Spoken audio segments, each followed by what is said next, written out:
questões. A quem incomoda uma mulher negra, filósofa, feminista e secretária adjunta dos direitos humanos em São Paulo? Incomoda muita gente, na verdade. Porque a gente foi muito construída para estar num lugar de subalternidade, né, a mulher negra, ou da exotização. E quando a gente sai desses lugares construídos, as pessoas se incomodam, né? Ou elas se chocam, né? Ou elas se incomodam muito porque elas acham que a gente tem que voltar para aquele lugar, que elas acham que a gente tem que ter lugar definido. E numa sociedade racista e machista, acaba se tendo lugares porque a sociedade é desigual. E aí as pessoas se incomodam muito, alguns de forma até agressiva. Eu sou muito atacada na internet, já há algum tempo. Não me acho engraçado, inclusive, né? Eu acho que quanto mais eu incomodo é porque mais eu tô batendo em questões importantes, sabe? E de quem vem esses ataques? Maioria de homens brancos. Ah. Maioria. Vem de homens brancos que me printam, fazem vídeos me satirizando, dizem que eu sou racista reversa, por exemplo. Ou que eu quero implementar o ódio, porque eu falo das mulheres negras. Aí a gente percebe o quanto que esses lugares estão tão marcados que as pessoas não se conformam. Por exemplo, a mulher negra é invisibilizada, de forma geral, pela mídia, pelos espaços. Aí eu tenho uma escolha política de falar das mulheres negras justamente porque é o grupo mais vulnerável. Uhum. E aí qual que é o discurso do racista? Eu sou racista porque eu só falo de mulher negra. Né? E aí ele quer inverter uma lógica, na verdade, é uma inversão lógica absurda, sendo que a sociedade já é dividida e já coloca a mulher negra nesse lugar de vulnerabilidade. Então eu escolho falar dela justamente porque ela é invisível.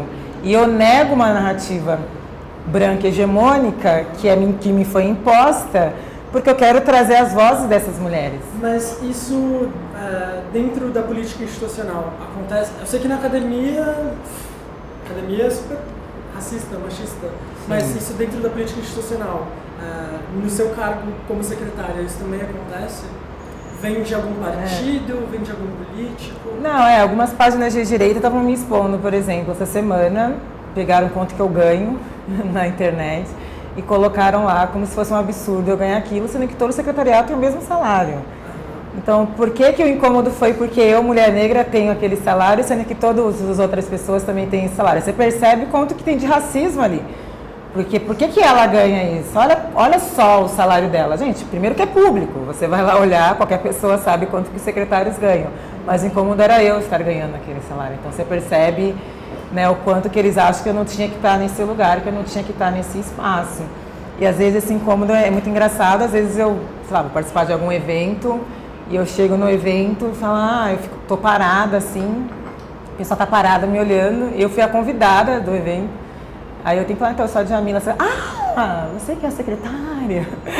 Muito surpresa. Mudou muito o tratamento que você tem, porque também é uma história recente isso, na sua carreira. Mudou muito o tratamento que as pessoas têm contigo, porque, sei lá, no meu universo, no universo acadêmico das pessoas legais, humanas, a gente te adora, a gente acha você Angela Davis brasileira, sabe? Mas...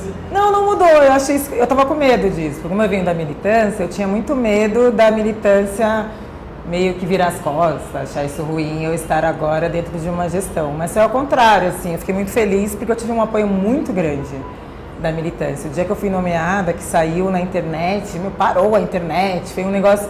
E eu fiquei até emocionada porque eu falei... compartilhei na minha fanpage.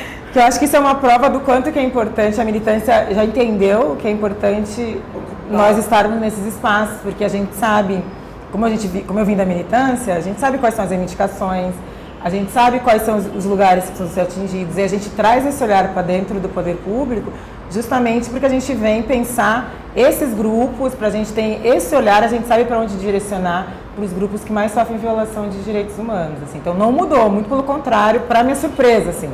Mudou assim dessa gente que me ataca, que agora está recalcada pelo que eu ganho, mas... Pode ser transfóbico ou a gente acha que feminismo transfóbico é o homem? Ele pode ser. Na verdade é bom a gente falar, né? Como o feminismo é muito diverso, né? Tem várias correntes, tem várias vertentes. Não necessariamente todas as feministas concordam sobre tudo. É muito bom falar o quanto que o movimento feminista ele é heterogêneo e diverso e múltiplo. Existem algumas correntes do feminismo que são transfóbicas. né, que não aceitam, que não enxergam mulheres trans como mulheres, muito pautadas numa visão muito biologizante do que é ser mulher. Isso existe, mas eu acho que isso é violento. Eu acho que... Parece que você pega esse corpo da pessoa trans, da travesti, da transexual, que já é um corpo odiado, você transforma ele num target ainda maior. Ainda maior. Do seu ódio, da sua violência. Já é um corpo que pela sociedade é considerado objeto. Sim. E a gente, num movimento político para lutar por direitos, continua reproduzindo uma lógica opressora. Então, acho que precisa se rever em relação a isso e perceber que o feminino ele se desloca, gente. E que a travesti é discriminada justamente porque ela incorpora o feminino. Né? E aí, no entender isso, sabe, me parece um pouco complicado e direcionar um movimento político por direitos, direcionar um ódio ao outro grupo, eu acho que precisa se repensar. O que você pensa quando a gente... Eu sei que você odeia assim. Quando a gente elege artistas pop, sei lá, Miley Cyrus, Madonna, Beyoncé, enquanto feministas, o que você acha que acontece com isso aí? Porque é muito comum nas redes sociais. Muito bom, eu não tenho problema com isso, assim. Eu acho as pessoas muito fechadas, assim. O mundo muda. Eu acho que hoje a gente tem várias linguagens. Não que eu acho, por exemplo, que a Beyoncé, por exemplo, seja mega hiperfeminista. Não que eu acho também, sou ingênua de não perceber que existe também o interesse do capitalismo em se apropriar de certas coisas. Do feminismo como tendência. Como também. tendência, porque agora não tem como ignorar a gente. Mas, ao mesmo tempo, eu vou muito pelo que a Angela Davis pensa. Por isso eu gosto muito da Angela Davis, porque ela é muito atual, ela pensa a atualidade. Ela fala, gente, que está dentro de uma lógica capitalista, dentro do estrutural, a gente sabe que isso está posto. Ponto. Porque as pessoas querem vir inventar a roda, isso está posto. Agora, ela fala, eu acho extremamente importante que a Beyoncé, há 2 anos atrás, trouxe a Chimamanda para um show. Sim. E quantas meninas foram descobrir quem era a Chimamanda através da Beyoncé, porque ela atinge um número enorme de meninas e, de repente, a partir disso, um monte de menina foi na internet, digitou feminismo e teve acesso a autoras feministas. Girls were raised not to link masculinity with money. What if the attitude was not the boy has to pay, but rather whoever has more should pay? Now, of course, because of the historical advantage, it is mostly men who will have more today. But if we start raising children differently, then in 50 years, in 100 years, boys will no longer have the pressure of having to prove this masculinity. Então, assim, eu não perco de vista o potencial que isso traz. Eu entendo que existe uma lógica do capital, eu entendo que está dentro dessa lógica, a gente tem que discutir isso. Mas eu também vejo um outro lado positivo de como que esse discurso se expande através dessas artistas. Até porque existe, eu acho, uma propaganda antifeminista muito grande também. Assim. O feminismo ele é sempre colocado no lugar da não existência. Não existência, como algo ruim. Sim. Então por que vai ser ruim a Beyoncé falar de feminismo? Não, eu acho ótimo que ela fale positivamente, ainda diga, sou feminista. Imagina quantas meninas vão falar, uau, o que é ser feminista? E aí... uma pergunta para você, sobre esse ponto. E como que você agora, você tem medo da sua popularização e de que alguma forma, porque lá no Uniaf, por exemplo, você é a ídolo das meninas, né? É a Beyoncé das meninas, não? Então, você tem medo dessa popularização da sua imagem e de que o positivo pelo negativo, de você ficar meio pop, do feminismo negro, não sei se você tem esse você tem receio disso? Então, não tem. As perguntas que me fazem, às vezes as feministas mais velhas ficam, essas feministas mais novas agora parece diva, pop. Meu Deus! Fazem uma crítica assim. Eu não ligo porque eu nunca me pus nesse lugar. Sim, eu já era militante antes, a internet é mais um espaço onde eu milito, então parece que as pessoas acham que você começou a militar agora. E aí eu falo, não, vocês não podem fazer a minha história, eu sou filha de militante, eu fui da Casa de Cultura da Mulher Negra em Santos, eu fui da Educafro, a gente tem toda uma história de militância.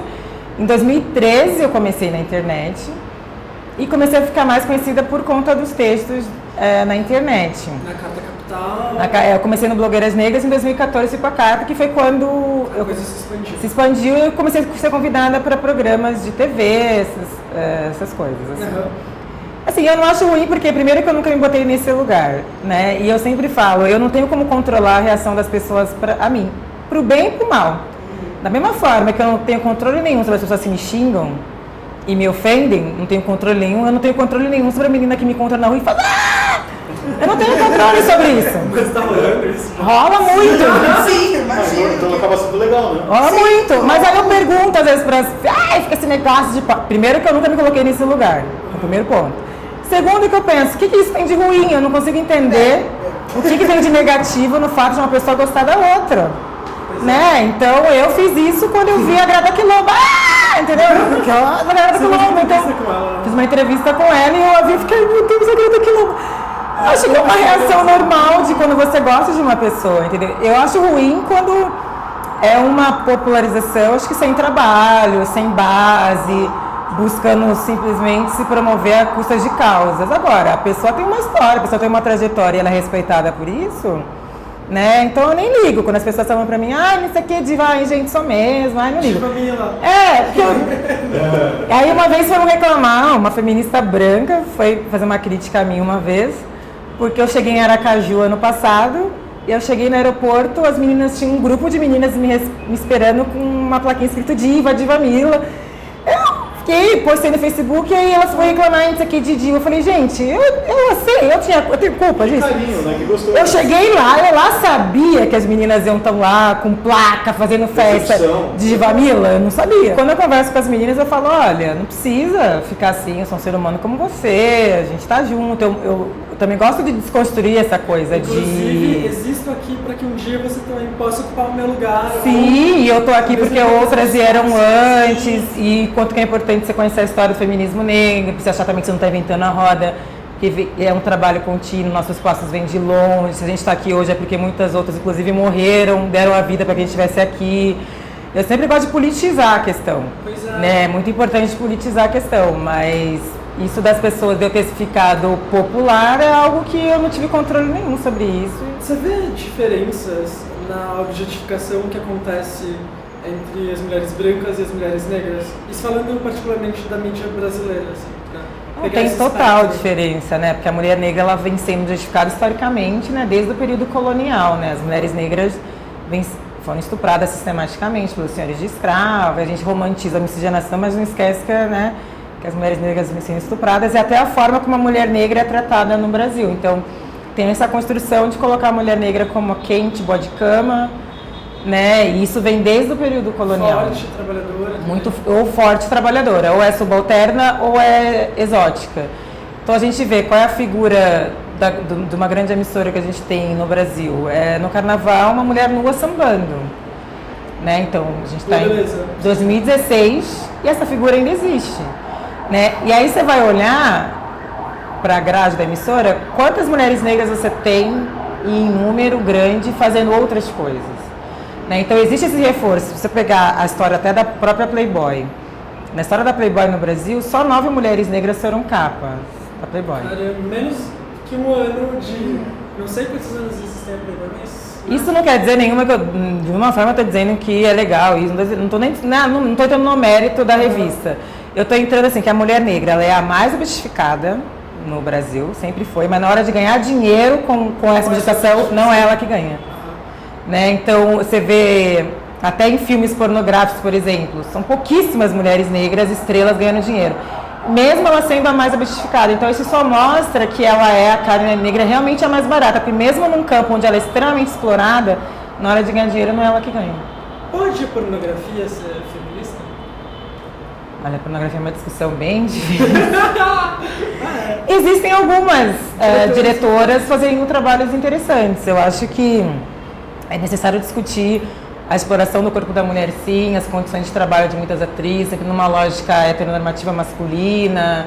Isso tem que ser discutido, sim, de maneira séria. Mas eu acho que pode, eu acho que tem vindo uma geração de mulheres que estão repensando. Porque eu lembro de uma fala do Preciado. O Preciado tem sido a minha Angela Davis, assim.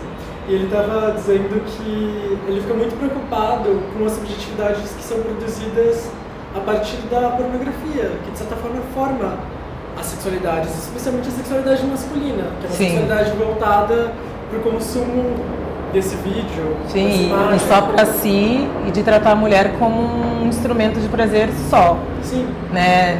Não como alguém que está ali numa relação com ele de prazer mútuo, né? E os meninos muito se educam assistindo feminina, isso, tipo, da servidão feminina. Tá aqui pra me servir, pra me dar prazer. Se ela sentiu ou não, não é uma questão. Você acha que tem alguma diferença entre as representações das mulheres negras na TV norte-americana e na TV brasileira? Sei lá, tô pensando nisso, pensando na Viola Davis, por exemplo, que é tipo... Eu acho que os estereótipos eles continuam fortes nos Estados Unidos, mas nos Estados Unidos, como tem uma outra discussão racial, porque aqui no Brasil a discussão racial é surreal, né? O Brasil ainda nega o racismo, né? Tem um monte de questão ainda. Nos Estados Unidos, como era constitucional, preto pra cá, branco pra cá, todo mundo sabia que tinha um problema, né? E a construção lá se deu de outra forma. Então você tem ações afirmativas lá desde a década de 60, você tem umas discussões de ações afirmativas não só na educação, mas também na TV, na publicidade. Então tinha que ter atores negros, tinha que ter modelos negros em determinados comerciais, que aqui a gente não tem. Então eu acho que isso fez com que se criasse também uma classe média negra, que se criasse também um grupo negro com poder para produzir as suas próprias questões. Né? Então você tem a Shonda Rhimes negra que produz. Então aqui no Brasil você não tem negros com capital suficiente para produzir. Contra-hegemônica. Se produz, é muito no meio alternativo, ainda não faz a disputa no campo hegemônico. Então, eu acho que o fato da gente não conseguir produzir as nossas questões, porque não basta ter a atriz negra, tem que ter o produtor, o diretor, a diretora. A questão da mulher negra sendo um estereótipo também, né? Sim, porque aí a Viola Davis ela é super complexa. Complexa, personagem, e tipo, que pode ser ruim, pode ser bom, a gente pode interpretar de várias formas, mas é um ser humano. Sim. Ela é humanizada. Lésbica, mas não é. Mas não é. E aqui nas nossas representações, as mulheres negras sequer são mostradas com a condição de humano, né? Elas são meros objetos, ou personagens sem fala, sem núcleo familiar, sem história. Né? Então... Que outras mulheres negras brasileiras você afirmaria que são importantes, historicamente? Ou que estão atuando agora também? Ai, são para além de você? Porque... São tantas. Acho que desde Dandara Qualtuni, das mulheres negras que lutaram contra a escravidão, que participaram de levantes, que participaram da organização dos quilombos, até... Sueli Carneiro, Luísa Baez, que faleceu recentemente, infelizmente, foi extremamente importante para o feminismo negro no Brasil, Jurema Werneck e tantas outras anônimas que a gente não sabe, mas que fazem um trabalho tão importante nas suas comunidades. Assim, acho que podia ficar o dia citando, assim, mas a gente tem mulheres negras muito importantes, porque na verdade as mulheres negras sempre tiveram nessa questão da luta. Né, elas sempre resistiram. No pós-abolição, por exemplo, né, vocês estão livres e pronto. Isso aconteceu no Brasil, né? Estão livres, mas vamos fazer o quê? Né? E o homem negro não conseguia emprego. A mulher negra, ela sai da condição de escrava e vai trabalhar nessas casas como domésticas. Tem uma relação direta no Brasil, né, de trabalho escravo e trabalho doméstico. E são essas mulheres que conseguem emprego que sustentam suas famílias, porque o homem negro não tinha emprego. Então a mulher negra está muito assim à frente da resistência negra, até da manutenção da população negra. Nesse aspecto, você acha que hoje ainda dentro da militância, dentro do movimento negro, a presença da mulher negra, de alguma forma, não, sem ter um protagonismo ali dentro, você acha que existe alguma coisa que atrapalha? Porque eu tenho notado uma certa... mulheres negras muito fortes, né? Que são muito emblemáticas, mas as figuras dos homens negros ainda são as que se destacam. Eu queria entender muito o que você acha que permeia essas relações ali, para que a mulher negra, mesmo dentro desses espaços, né, do negro, a mulher negra ainda também sofre dessa mesma coisa pelo homem negro. Isso é histórico, por isso que se cria o movimento de mulheres negras, né? Porque você tem um movimento negro muito masculino e um movimento feminista muito branco. Mulheres brancas de classe média que não pensavam as nossas questões. E a mulher negra ficava com essa lacuna.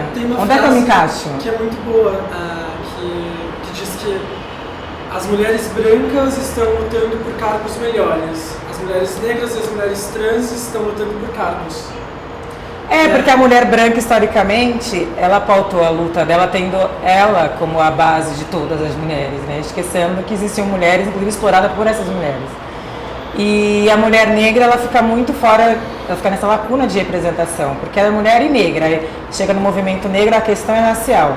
no movimento feminista a questão é de gênero. Para nós é de gênero e racial, não tem como dissociar, porque tanto o racismo como o machismo que colocam a gente nesse lugar. Então ainda existe essa dificuldade, eu acho, do movimento negro debater gênero. Sim. É uma dificuldade que é histórica. Se você conversar com feministas negras antigas, elas vão te falar a mesma coisa. Por isso que a gente se organiza enquanto mulheres negras, feministas negras, para pautar a partir da nossa realidade. Porque a gente também não pode ficar perdendo tempo, às vezes, fazendo disputas lá dentro e não se sentindo representados. Então vamos nos organizar para pensar nossas questões. Mas eu acho que os homens negros precisam seriamente discutir machismo. A gente entende que eles são oprimidos e a gente está na luta com eles. A gente está lá. E a gente também quer que eles estejam na luta com a gente. Porque a gente muitas vezes acaba sendo ignorada dentro do próprio movimento. E eu acho que esse debate precisa ser feito de maneira mais honesta, assim, entre os homens negros. Tem alguns conceitos que a gente usa na militância de internet que eu acredito, e eu acho que você também, porque eu já vi algumas falas suas nesse sentido, que eles são deturpados, e eles perderam talvez o real significado se dá por nesses termos. Você podia falar pra gente um pouco sobre lugar de fala, representatividade? Lugar de fala me irrita muito, na verdade. As pessoas deturpam o que é, aí vem fazer crítica em cima da deturpação. Falo, querida, não tem que fazer a crítica em cima do conceito que tá errado. Vai estudar o conceito, assim, e me irrita muito porque foi um conceito criado por mulheres negras. Aí eu vejo pessoas brancas criticando, falando que não se deram nem o trabalho de ler a produção intelectual dessas mulheres, estão criticando algo que elas entenderam errado. Né? Então o lugar de fala não tem nada a ver com, cala a boca, não pode falar.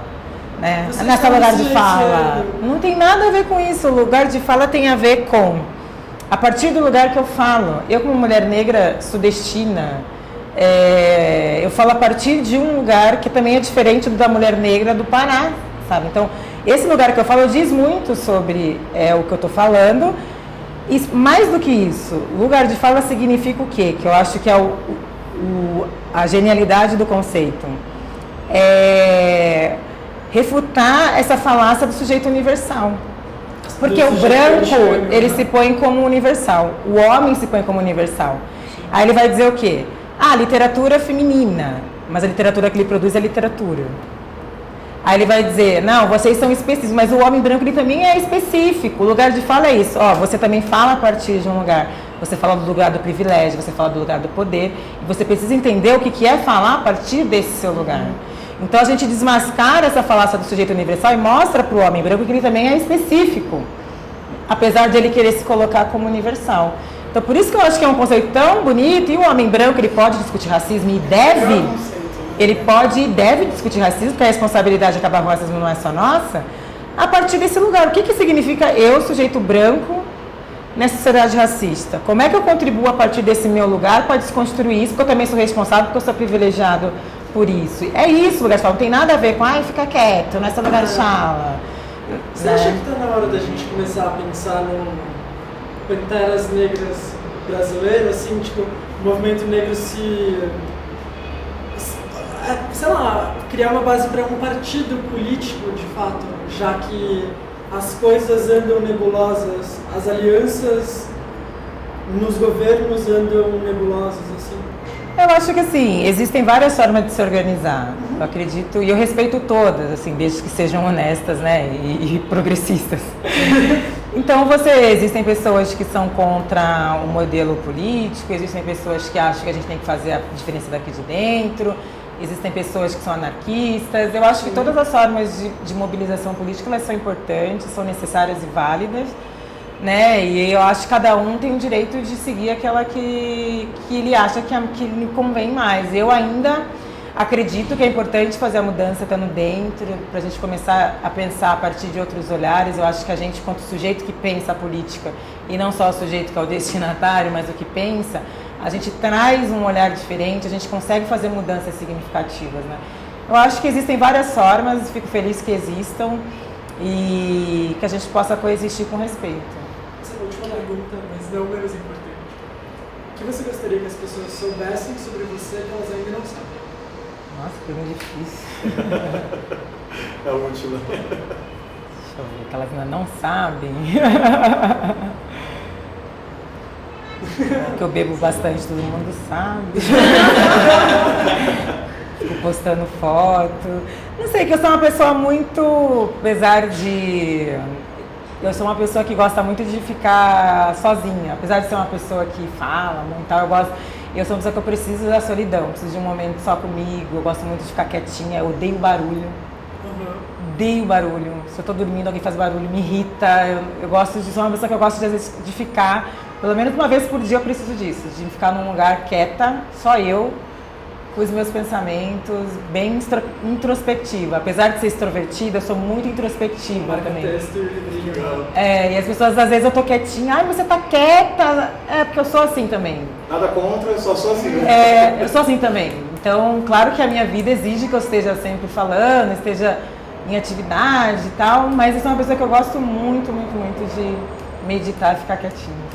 Você quer mandar um fora Temer pra câmera ou algo assim?